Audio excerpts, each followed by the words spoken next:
O sea, no vamos a tener una sola motorización, eso no va a existir. Pues después viene la discusión de los motores a hidrógeno. Es más un tema por conveniencia que en realidad porque hay una conciencia real de la razón del cambio. Somos en el grupo Volkswagen la segunda compañía más grande de vehículos del mundo. No, es que el carro eléctrico no tiene igual de fuerza. La tierra debe principalmente producir comida para la gente, no combustibles para los vehículos. Con 300.000 hectáreas, triplicamos la producción de etanol en Colombia. Soy Mariana García Herrera, consultora en sostenibilidad y fundadora de ALA5.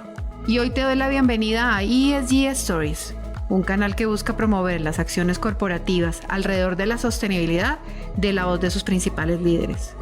Bienvenidos. El propósito de hoy es establecer lo que está pasando alrededor de la transición energética a nivel vehicular, de cómo se ha de una u otra manera desechado o se está hablando mal del carro por combustión y entender un poco que hay unas realidades detrás de esto que no tienen que ver con el motor, sino tienen que ver es con el contenido de ese motor.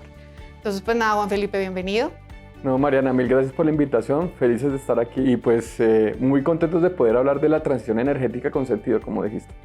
Sí, es importante para mí instruirme. Yo quisiera aprender muchísimo de este tema. Creo que lo que nos concentra aquí y parte de la razón por la cual estás acá es para que nos hables un poco acerca también del bioetanol, que es como una alternativa que ustedes tienen alrededor de tipo de combustible. De acuerdo. Y pues que nos cuentes a ver esto cómo es bueno, que es. Muy bien. Nosotros comenzamos a discutir la forma en que podemos de manera efectiva reducir las emisiones de la movilidad en Colombia. Muchas veces cuando uno le pregunta a la gente en la calle qué entiende por movilidad sostenible, la gente inmediatamente dice vehículos eléctricos. Pero el mundo hoy y en el futuro va a ser multicombustible. Es decir, cuando uno analiza la forma en que nos transportamos, encontramos vehículos a gasolina, a diésel, a gas, eléctricos, etc. ¿Sí? Y eso se va a mantener en el futuro. Y los vehículos eléctricos son parte de una estrategia de descarbonizar el transporte, pero no son la única estrategia. Y los vehículos eléctricos en nuestro país, en Latinoamérica, pues vienen en una adopción relativamente lenta cuando lo comparamos con las metas que se ha trazado Colombia. Unas metas supremamente agresivas que suponían 600.000 vehículos eléctricos al 2030. Y nosotros le hecho seguimiento al cumplimiento de esa meta y lo vemos muy ambicioso y prácticamente inalcanzable. Entonces, tomamos el ejemplo de Brasil. En Brasil se produce bioetanol, así como producimos nosotros en el Valle del Cauca y en la llanura colombiana, se produce bioetanol y lo mezclan en cantidades muy importantes con la gasolina. Y lo que hicimos fue tomar ese modelo, calcular la reducción de las emisiones del bioetanol en Colombia y nos dio que si tú tomas un vehículo a combustión y le pones 100% bioetanol, reduces en 75% las emisiones.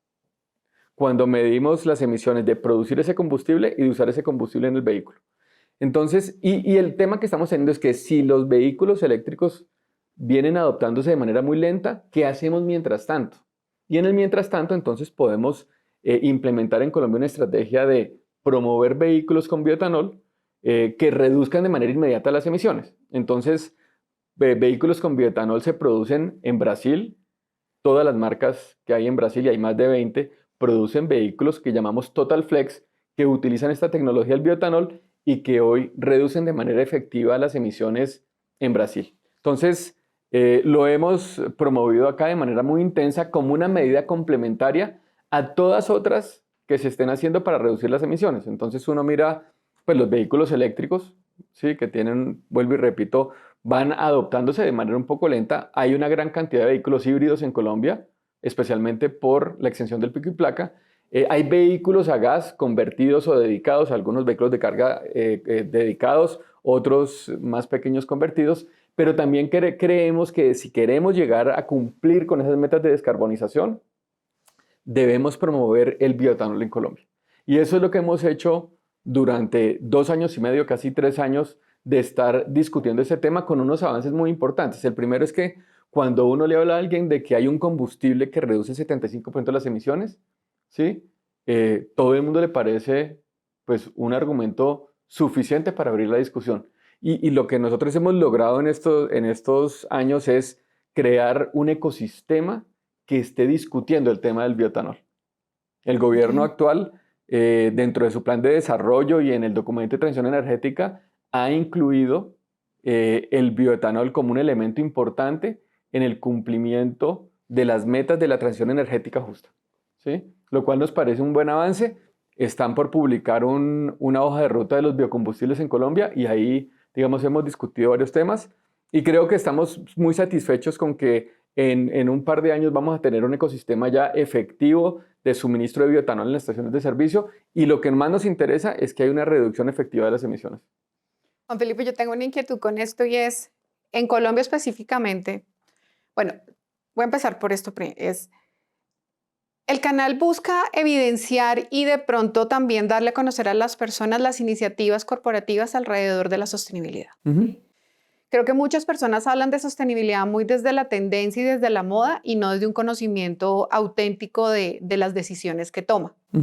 Ahora que tú tocabas un poco el tema respecto a la transición de vehículo a combustión o eléctrico o con bioetanol o diésel o bueno, todos los tipos de combustible que existen actualmente, yo quisiera que nos contaras un poco por qué yo debería mantenerme, o no, esa no es la pregunta, es cómo logro yo quedarme o en vehículo de combustión o irme a bioetanol o pasarme al carro eléctrico o quedarme en el híbrido. Te entiendo lo que está pasando aquí en Colombia de las elecciones que la gente tiene alrededor de los vehículos, que es más un tema por conveniencia que en realidad porque hay una conciencia real de la razón del cambio.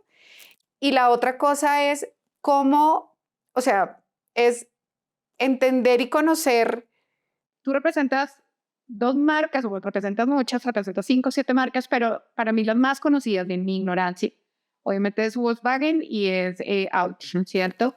Si yo tomo la decisión de pasarme no sé, a bioetanol o a eléctrico, te pregunto una cosa, ¿las marcas que representas ya hicieron también la transición eléctrica? Te lo pregunto porque aquí tuve a un competidor que tomó la decisión de no hacer la transición a carro híbrido, sino pasar automáticamente a carro eléctrico, que es General Motors, digamos así. Sí. En el caso de ustedes que están en bioetanol, que me parece una alternativa distinta, no la había escuchado, esto es nuevo para mí. ¿Qué es más conveniente? Obviamente sé que me vas a decir bioetanol, pero es como que nos cuentes un poco cuáles son las ventajas de cada uno. Pues Mariana, yo creo que esa es la pregunta de fondo que todos nos tenemos que hacer cuando tomamos decisiones de consumo. Entonces, ¿cuándo una persona o por qué una persona elige una solución de movilidad u otra? Depende de varias cosas. Lo primero es de las necesidades particulares de las personas. Yo he escuchado personas que me han dicho, no, yo hace 3 años no tengo carro. Yo vivo muy cerquita de mi trabajo, yo camino y tengo una bicicleta. Yo soy una, sí. Sí, por ejemplo. Sí. Entonces, y después tomo Uber y yo sé que hay un bus que me lleva al aeropuerto y que está y me deja allá. Y eso es absolutamente válido, ¿sí? Y ojalá nos pudiéramos mover todos pues con medios caminando más y utilizando la bicicleta. Pero después cuando hay una necesidad de moverse, pues hay otras consideraciones. Una de ellas es la necesidad particular de los usuarios. Entonces hay familias grandes, hay personas solteras, hay parejas solas, hay parejas con perro y el perro de pronto es grande y hay unos que tienen finca. Y entonces todo eso tiene que ver con la solución. Y viene un elemento crucial que es la capacidad adquisitiva de la gente. Entonces, las soluciones están en función de las necesidades y del ingreso. Y hay un elemento adicional que es qué tan sostenibles nos creemos ser. Entonces ahí esos 3 elementos, para hacer la cosa sencilla, son los que predominan en la decisión de consumo. Entonces, en países como el nuestro, Colombia es un país de menos de $7.000 anuales per cápita. $7.000 anuales per cápita, solamente para darnos una idea en el contexto latinoamericano, Chile es más del doble. ¿Sí? Entonces, pues cada uno decide por los medios de transporte que puede pagar. Y en ese contexto, los vehículos eléctricos aún se ven un poco lejanos para poder masificarlos. Entonces, la gente pues dice, bueno, prefiero un híbrido ligero, un híbrido plug-in hybrid, ¿sí? Entonces, ahí hay unos elementos. Ahora, Bill Gates escribió un libro y definió la prima verde, ¿no? La prima verde es la diferencia entre un producto que emite, por ponerlo de alguna manera, Sí. y uno que no emite, uno sostenible. ¿Sí? Entonces, la diferencia entre los dos precios de los dos productos es la prima verde. Si la prima verde es 100% de un producto, difícilmente alguien va a irse por la prima verde. Y el tercer componente que hablamos es qué tan sostenible me creo. Pues yo me creo tan sostenible, pero no tanto como pagar el 100% de un producto, ¿sí? Entonces la prima verde tiene que tender a cero para que la demanda se mueva hacia los productos sostenibles. Y en ese análisis, los vehículos eléctricos en Colombia aún tienen primas verdes superiores al 50, al 60 y al 80%. ¿Mm? Y cuando miramos los vehículos Total Flex, estos vehículos que te cuento que pueden andar con bioetanol, pues los precios de los vehículos son aproximadamente lo mismo y los combustibles, el bioetanol es un precio más bajo. Tiene un poco menos de rendimiento, pero al final en la matemática las cuentas cuadran. Y por eso en Brasil el 40% de la demanda de combustible es bioetanol. El 40%. Es un montón. Es una locura, ¿sí? Entonces, la transición energética con sentido es con nuestros recursos, nuestras necesidades y las alternativas disponibles, ¿qué podemos consumir que emita menos? Digamos, con $7,000 de ingreso per cápita, tú puedes caminar 5 cuadras todos los días, pero si coges el carro para ir a 5 cuadras, es tu decisión, con los mismos $7,000. O utilizas la bicicleta o una patineta eléctrica, ¿sí? Entonces, ahí es donde se enmarcan las soluciones, el ingreso, la necesidad y, digamos, una disposición a hacer una transición. Entonces, el tamaño del vehículo es también importante. Una familia que tiene un vehículo o una camioneta mediana, pues si lo quisiera cambiar a un vehículo más sostenible, tiene dos posibilidades. O paga 70-80% más por un vehículo eléctrico, ¿sí? O se baja a un vehículo más pequeño. Y esas decisiones de los consumidores son muy complejas, ¿sí? Entonces, lo que necesitamos es ofrecer más alternativas como vehículos Total Flex que le permitan al cliente o al usuario decir, ok, aquí hay otra alternativa que me dicen que reduce 75% y yo estoy dispuesto a comprarla. Entonces, lo que necesitamos entender es que necesitamos una canasta de soluciones en la cual podamos escoger. Habrá gente que, como tú dijiste ahorita, un colega nuestro de la industria que dice que es vehículos eléctricos, ¿sí? Las soluciones, la tuya es diferente a la mía, diferente a la persona que nos está viendo. Pero todas son igual ¿sí? de válidas. Todas son igual de válidas y las de Colombia no son las mismas de Europa ni son las mismas de China, ¿sí? Entonces, ahí es donde tenemos que reconocer que la transición energética también es un tema de diversidad. No nos pueden aplicar la solución de Nueva York a la solución de Bogotá. ¿Sí? No nos pueden aplicar la del norte de Europa con el norte de Bogotá. Es totalmente diferente. Entonces, creo que esa es la discusión. Te iba a preguntar de eso ahorita que hablas como de geografía, digámoslo así, cuando hablas de contextos geográficos distintos. Muchas veces uno le escucha a la gente, no, es que el carro eléctrico no tiene igual de fuerza y entonces tenemos el tema geográfico, que hay mucha cordillera y entonces los carros no funcionan igual. Para el caso del bioetanol, es como un punto medio entre el de combustión y el eléctrico respecto a esa geografía, digámoslo así. Lo que te digo, yo aquí estoy de ignorante preguntando. No, pero la pregunta es muy buena y es, digamos... No es lo mismo plano que curvo. Claro, es lo que digo. claro. Los vehículos, el reto de los vehículos eléctricos, cuando dejamos a un lado el precio, es cómo recargo la batería del vehículo, especialmente por fuera de las grandes ciudades. Hoy nosotros tenemos un aliado muy importante que es Terpel en nuestro proyecto de biocombustibles y Terpel ha hecho un esfuerzo muy importante por implementar electrolineras dentro de las grandes ciudades y también algunas, digamos, por fuera de las grandes ciudades. Pero eso sigue siendo un reto muy importante. Entonces, cuando una persona piensa ir de Bogotá a Medellín en el carro eléctrico, pues una de las reservas que tiene es si es capaz de cargarlo y ese tipo de cosas. Ahora, nosotros, para hablar del bioetanol en particular, además del estudio del cálculo de las emisiones, que lo hicimos en Estados Unidos, trajimos 3 vehículos Total Flex desde Brasil y recorrimos 40.000 kilómetros en Colombia con esos 3 vehículos Total Flex.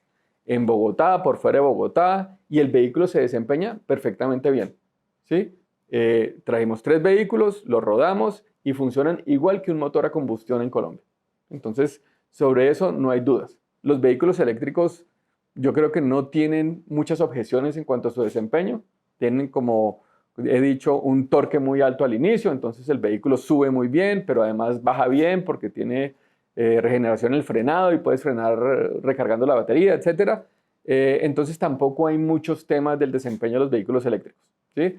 En otros países tienen el tema de las estaciones, que si está muy frío, que si está muy caliente, eso puede afectar el desempeño de la batería, pero digamos en Colombia en general estamos, digamos, cómodos con eso. Juan Felipe, detrás de Porsche hay una Porsche Colombia, hay 5 marcas, ¿sí? Te pregunto algo, en esos servicios de vehículos, esas 5 marcas, ¿tienes todas las opciones? Es decir, yo puedo comprarte de combustión, o puedo comprar de eléctrico, puedo comprar de bioetanol. Existen todos, o sea, no se han casado con de aquí para allá y nomás, no vamos con el híbrido como si le pasa a otras compañías. El grupo Volkswagen como tal, donde hay un portafolio de marcas muy grande, hay diferentes tecnologías. Nosotros somos en el grupo Volkswagen la segunda compañía más grande de vehículos del mundo y podemos estar entre las 3 más grandes de producción de vehículos eléctricos, ¿sí? Pero también hay vehículos híbridos, híbridos enchufables, mild hybrid, y obviamente esa tecnología Total Flex es muy importante en Brasil. Entonces, claro, vehículos Total Flex no se venden en Europa.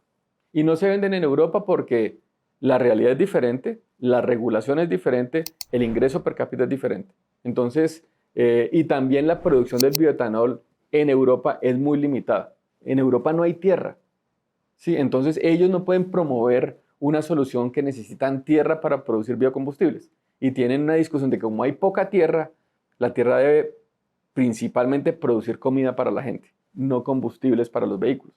Entonces, esa discusión está allá, pero nosotros estamos aquí en Colombia y hemos escuchado durante los últimos 5 o 10 años que hay 25 millones de hectáreas listas para cultivar. Y 25 millones de hectáreas es muchísimas hectáreas, ¿sí? Para darte una idea, con 300.000 hectáreas triplicamos la producción de etanol en Colombia. 300.000. Y aquí hay 25 millones para cultivar. Entonces, aquí no estamos en la discusión de si comida o combustible, porque aquí tenemos... No tenemos ese ¿sí? problema. Ajá. Entonces, nuestras marcas, nuestro portafolio de marcas tiene diferentes tecnologías. En particular en Audi, que es una marca premium, está más orientada a los vehículos y está a la orden para sí, cuando me quieras. Divinos. Tenemos un portafolio muy orientado a los vehículos eléctricos. Entonces, hoy tenemos un vehículo eléctrico que es el Audi Q8 e-tron, ¿sí? Que es un vehículo premium, state of the art, con la mejor tecnología, confort, etcétera. Un vehículo eléctrico espectacular, ¿sí? Audi está muy enfocado en el segmento, está enfocado en el segmento premium y en los vehículos eléctricos. ¿Por qué? Porque ese tipo de clientes tiene un ingreso per cápita que le permite consumir vehículo eléctrico. Pero tenemos unos segmentos que son el 95% de los segmentos del segmento de los automóviles, pues que necesitan unas soluciones más asequibles para los colombianos. Entonces, en Volkswagen tenemos vehículos Total Flex que queremos liberarlos en Colombia muy pronto. Y en la mitad, digamos, tenemos Seat y Cupra, que son 2 marcas de origen español que son muy importantes. Y ahí, por ejemplo, en Cupra tenemos un vehículo híbrido enchufable. Y vamos a tener en el futuro más vehículos híbridos y vamos a tener vehículos eléctricos. En Volkswagen también vamos a tener vehículos eléctricos en el futuro aquí en Colombia, los tenemos en el mundo, pero vamos a tener. Entonces, mira que no es que todos eléctricos o todo híbrido o todo de una cosa o todo de la otra, sino hay un portafolio de productos, necesitamos aterrizar la oferta que más le convenga al mercado. Y en Colombia pues tenemos las particularidades de las cuales hemos hablado. O sea, concluyéndolo basado en lo que tú me estás diciendo es, ninguna de las alternativas de vehículo es aún 100% sostenible. Eso es como lo que... Ni nunca lo van a hacer. Ni nunca lo van a hacer. Ni nunca vamos a tener un solo vehículo. O sea, no vamos a tener una sola motorización, ¿sí? Eso no va a existir. Porque entonces, y no lo hemos hablado aquí, pues después viene la discusión de los motores a hidrógeno. Sí. ¿Sí? Y viene la discusión de los motores con combustibles sintéticos. Combustibles sintéticos producidos a partir de hidrógeno, cuya molécula es 100% igual a la de la gasolina, pero no tiene emisiones. Entonces, a partir de una energía sostenible como la eólica, se produce hidrógeno, el hidrógeno ahí no tiene emisiones, y en un proceso adicionándole metano, se produce un combustible sintético, cero emisiones, que le sirve a vehículos de combustión tal y como se producen hoy en el mundo. Es decir, la gasolina y el combustible sintético son exactamente iguales y se le pueden poner a todos los vehículos que tenemos. Ahora, para masificar una tecnología como la de los combustibles sintéticos vamos a necesitar décadas para masificarlo.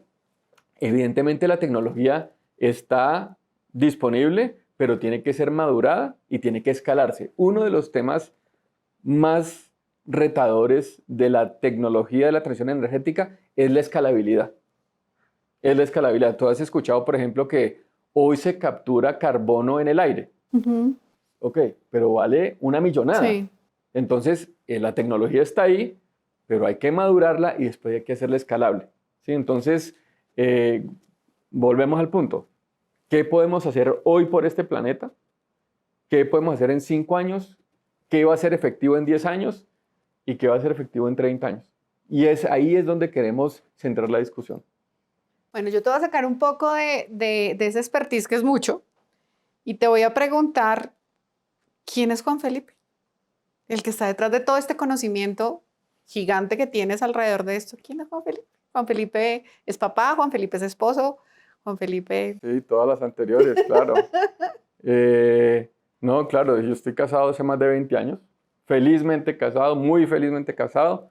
Tengo 2 hijos. Mi hijo mayor se llama Emilio, tiene 19 años. Va a entrar a la universidad ahorita pronto. Mi hija tiene 17 años, se llama Irene y está terminando el colegio el próximo año. Vivimos muy contentos, muy felices. Siempre hemos estado unidos, lo cual pues es una bendición. Y en lo personal, yo practico deportes, me gusta hacer mucho deporte, monto bicicleta, troto, ¿sí? En eso le dedico un buen tiempo también a eso. Y trabajo en la industria automotriz desde hace 30 años. Okay. ¿Sí? Primero en una marca japonesa durante muchos años y desde hace 14, casi 15 años en Volkswagen. Entonces, con algunas salidas a un par de bancos, fui y volví rápidamente.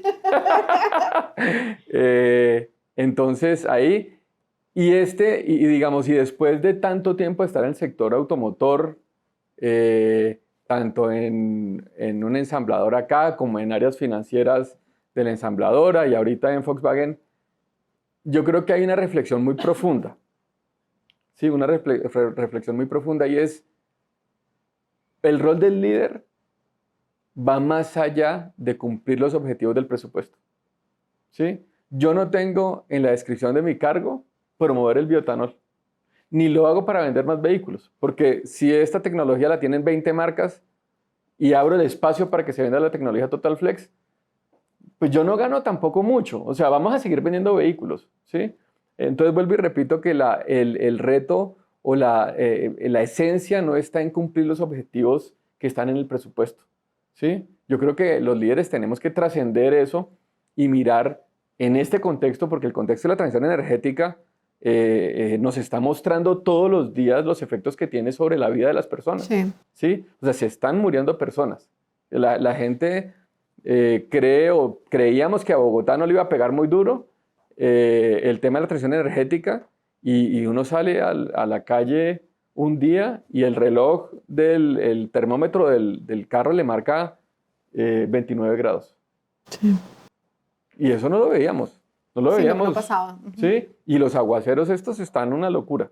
¿Sí? Entonces, sostenibilidad significa que el patrón de consumo que tenemos hoy se pueda mantener durante el tiempo. Es decir, que en 30 años el patrón de consumo que tenemos hoy lo puedan tener las poblaciones dentro de 30 años. Y la pregunta es, dentro de 30 años, las personas que viven en Bogotá o en Cali o en Medellín o en cualquier parte del mundo van a poder tener el mismo patrón de consumo, por ejemplo, agua Hoy que atravesamos una crisis de agua tan importante en Bogotá, dentro de 30 años, ¿cómo va a ser el asunto del agua en Bogotá? Porque si estamos consumiendo más de lo que las generaciones futuras pueden acceder, no estamos siendo sostenibles. Y ahí es donde está la discusión. Entonces, yo después de 30 años, pues hice esa reflexión y es, ¿qué podemos hacer? O sea, yo no puedo cambiar de trabajo ni de oficio, porque aquí yo conozco la industria, tengo experiencia, etcétera, pero y todos tenemos un rol en esta sociedad. Desde mi rol, ¿qué podemos hacer de más para que las generaciones futuras, nuestros hijos y los hijos de nuestros hijos, pues puedan tener un patrón de consumo, un nivel de vida igual al que tenemos hoy? Sí. ¿Sí? Entonces, por eso yo le dedico mucho tiempo a este asunto de la transición energética con sentido, y te puedo decir, 30% de mi tiempo lo dedico a esto. ¿Sí? Y la gente a veces me pregunta, en estos días me preguntó un colega, ¿pero usted sigue trabajando en Porsche Colombia o usted se dedicó a eso? Entonces yo me dedico a las dos cosas. ¿Sí? Y en mi compañía hay 130 personas trabajando por los objetivos de la compañía, todos con una gran conciencia sobre la transición energética, porque de ese tema hablamos recurrentemente en la compañía, y en nuestros concesionarios hay miles de personas trabajando por nuestros objetivos, también con gran conciencia sobre el asunto, porque la idea es poder hablar activamente. Pensarlo es importante, actuar es importante, pero también promoverlo es muy importante. Bueno, Juan, te voy a preguntar algo que es la pregunta habitual y es la pregunta que es tendencia y es, me hablas que tienes 130 empleados actualmente. Hoy ahí se le está dando mucha más relevancia a la presencia de las mujeres a nivel corporativo y sobre todo en cargos de liderazgo o en posiciones de liderazgo. Uh-huh. Esto es un sector que históricamente es un sector muy de hombres, ¿no? Que es lo mismo que me pasa con las empresas de manufactura, en donde siempre ha sido, o las empresas de ingeniería. Yo tuve aquí a Lauren de Vía Sumapaz y yo le decía a él cómo hacen con un sector de ingeniería, y finalmente el sector automotriz también es un sector muy de ingeniería. Es preguntarte cómo has ido llevando esa transición del cambio hacia, no sé, yo creo que no tiene que ver con que han subestimado a las mujeres históricamente, sino que lamentablemente la historia ha ido conllevando estas cosas, pero no ha sido por falta de preparación, sino lo que tiene que ver es más con que socialmente se ha manejado así, no tiene que ver con capacidad. Entonces, hoy día, ¿cómo estás tú ajustándote a todos estos cambios? Si es que ha sido marcado el tema alrededor del sector automotriz, ¿no? Así lo siento yo, puede que esté equivocado. Sí, yo creo que no vale la pena hablar de cuáles fueron las razones por las cuales se llegó a cierto punto. Yo creo que es importante trabajar en cómo podemos promover una cultura de diversidad en la compañía. Yo insisto mucho en que si queremos tener personas en la dirección donde haya un equilibrio hombres y mujeres, un equilibrio de género, pues necesitamos vincular mujeres en las posiciones de entrada. Entonces promovemos mucho que cuando van a hacer selecciones de personas en posiciones de entrada, y hay muchas pues obviamente en la compañía, consideremos siempre mujeres, ¿sí? Hoy nosotros creo que tenemos en la gerencia o en el grupo gerencial una buena diversidad. Tenemos aproximadamente 40% en el grupo de dirección son mujeres, lo cual es, digamos, yo creo que no es ideal, debería ser 50 o 50 y tal, pero hemos progresado mucho. Promovemos las discusiones, pero también tenemos que mirar los méritos y la preparación, ¿sí? Tenemos retos porque cuando hace poco hicimos algunos cambios y se nos comenzaron a acabar un poco las mujeres y también un poquito los hombres que estaban para los puestos de dirección. Entonces, pues yo creo que nosotros tenemos una cultura de diversidad de género muy amplia y en general muy amplia, ¿sí? Nosotros, por ejemplo, en el tema de contratación por universidades, eso no lo vemos mucho. Okay. Especialmente cuando las personas tienen cierto nivel de experiencia, nos prima la experiencia de la universidad, ¿sí? De origen, o sea, no tratamos de ser lo más neutros posible, ¿sí? Nunca en las entrevistas somos absolutamente respetuosos de casado, no, nada preguntamos de eso. Hay veces las personas que les gusta contar, así como me preguntaste, no, ¿y usted qué hay detrás suyo? No, pues tengo la señora atrás. Pero en general no preguntamos nada de eso. Nos gusta que la gente se desempeñe. Nosotros vemos mujeres muy brillantes en la compañía, ¿sí? Muy brillantes. Y nosotros nos aseguramos de que hay un espacio de discusión amable con todas las personas. porque ahí es donde uno los conoce, ¿no? Si uno está en una reunión y hay un ambiente hostil hacia cierto tipo de personas o por cualquier nivel, eso daña la cosa. Entonces necesitamos discusiones muy abiertas. En la cultura de nuestra compañía, la cultura europea, en nuestro headquarter está en Austria, la discusión, como llaman ellos, hablar es muy importante. Hablar es muy importante. Y no hay mucha jerarquía. En la compañía, el analista tiene la misma posibilidad de hablar que el gerente de una marca o que el gerente general o el financiero. Y yo creo que eso es importante en la diversidad, porque también hay cierta discriminación de que aquí los jefes son los únicos que toman decisiones, los que tienen la oportunidad de opinar. Aquí intentamos tener un ambiente que podamos discutir. Obviamente queremos que la gente llegue preparada para las discusiones. Sí, No total. hablar por hablar, o sea, preparada para las discusiones, piense un hombre, una mujer, lo que quiera, o sea, es preparado. Eso también somos muy exigentes en que pues debe haber una rigurosidad y un profesionalismo en las discusiones. Pues para nosotros es importante pues conocer también al líder, ¿no? Porque algo que ha destacado el canal y los capítulos que desarrollamos es, sabemos que hay un cerebro detrás de esta gran organización y a veces es como la persona oculta, ¿no? La que establece y marca el camino y la dirección corporativo, pero a veces nos perdemos de la posibilidad de conocer personas como tú. Y pues te puedo decir, Juan Felipe, que fue de verdad un honor tenerte acá, conocer mucho acerca del tema de estas transiciones, porque te digo, yo tenía una percepción distinta, pero lo que veo es que tiene que ver es con empresa y propósito, y no pasa nada, son propósitos diferentes, creo que son modelos de negocio que difieren el uno del otro, que al final pueden ser competencia, pero no, o sea, escuchándote hoy un poco yo digo sí y no. Porque al final lo que están haciendo son proporcionando soluciones de movilidad. Eso realmente es el propósito de esto. Y una última pregunta que te quiero hacer, que eso es para los curiosos Claro. que les encanta la Fórmula 1, y es el tema de, entiendo que Audi entra a la Fórmula 1 a partir del 2026. Entonces me gustaría como que le contaras un poquitico a los curiosos alrededor de Sí. eso. Bueno, yo creo que ese fue un anuncio que se hizo, creo que fue al inicio del año pasado, muy importante para la marca, ¿sí? Hay ciertos elementos de comunicación que refuerzan mucho la idea de calidad y de durabilidad, de ingeniería de las marcas, y la Fórmula 1 es como un estandarte del respaldo que puede ofrecer a los motores de la marca. Entonces, la marca va a entrar en 2026. Se está discutiendo cuál es la forma de entrar, si se compra un equipo, si no se compra un equipo, pero pues hay mucha expectativa sobre eso porque va a representar para la marca, de un lado, pues una inversión multimillonaria. O sea, estar en un equipo, estar con un equipo en la Fórmula 1 es una cosa, digamos, de una cuantía muy importante. Y yo creo que como todos los proyectos, pues va a ir naciendo y se va a ir desarrollando. La gran noticia será cuando nos digan cuáles van a ser los pilotos, porque eso también genera pues una gran expectativa. Los motores y el piloto son importantes, ambos, ¿sí? Entonces, pues vamos a ver cómo nos va a salir esa prueba, que yo creo que va a salir muy bien. Bueno, quiero pedirte algo y es que en esa cámara le cuentes a las personas cómo pueden sumar a la sostenibilidad a través de su medio de transporte, qué hacer y cómo entrar en ese modus operandi que estás promoviendo tú de movilidad Con sentido. con sentido.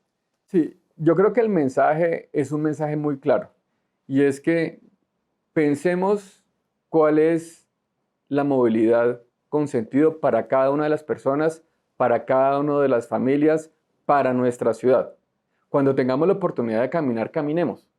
Si tenemos la posibilidad de montar bicicleta, pues montemos bicicleta, ¿sí? Si tenemos la posibilidad de utilizar el medio de transporte público, pues utilicémoslo también. Y sabemos las restricciones que tienen nuestras ciudades de disponibilidad, de amabilidad, de seguridad del transporte público, pero en la medida en que se pueda lo podemos hacer. Y cuando vayamos a elegir un vehículo de acuerdo con nuestras necesidades, nuestro ingreso per cápita, pues miremos uno, por ejemplo, si uno compra un vehículo que tiene un mayor rendimiento, es decir, mayores kilómetros por galón, pues le está haciendo un bien al planeta, ¿sí? O sea, que con un galón de gasolina pueda recorrer más kilómetros, pues esa es parte de la transición. Total. Y no necesariamente un vehículo, digamos, que tiene un rendimiento mucho más bajo. Y cuando tenga la posibilidad de acceder a un vehículo de bajas emisiones, pues que compre el que realmente puede acceder, ¿sí? Y que pensemos todo el día en esto, ¿no? O sea, y yo creo que va más allá de la movilidad. Yo creo que va más allá de simplemente el consumo de la movilidad, sino que es en todos los ámbitos. En todos los ámbitos. Compro este producto que viene en plástico o compro uno que está en cartón. ¿Sí? Sí. En todo tiene que ver, porque todo al final la gente dice, no, pero es que yo compro este producto que viene en plástico, pero yo tengo reciclaje en la casa. No más del 15% del plástico del mundo se recicla. Sí, es verdad. Entonces, bueno, entonces, si sabemos, entonces actuemos en consecuencia, tratemos de no utilizar tanto plástico, ¿sí?